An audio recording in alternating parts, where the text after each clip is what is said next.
একটা যুবক ছেলে সন্ধ্যাবেলা নেশা খাওয়ার জন্য বাবারে গিয়ে কয়, বাবা আমারে 10,000 টাকা দাও। বাবায় বুঝছে টাকা দিলে নেশার আড্ডায় যাবে।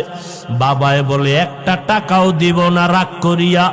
সন্তান এই কথা শুনিয়ে এত পরিমাণ রাগ হইয়া বাবারে মাইর দেওয়া শুরু করলো। বাবার গায়ে হাত দিয়ে এমন ভাবে আঘাত, বাবারে মাটিতে শোয়াইয়া এমন ভাবে আঘাত করা শুরু করলো, বাবার রক্ত পড়া শুরু হয়ে গেছে। ভেতর থেকে মা আইসা সন্তানের পা ধরায় বলে, বাবা তোর বাবারে আর মারিস না, আর মারিস না।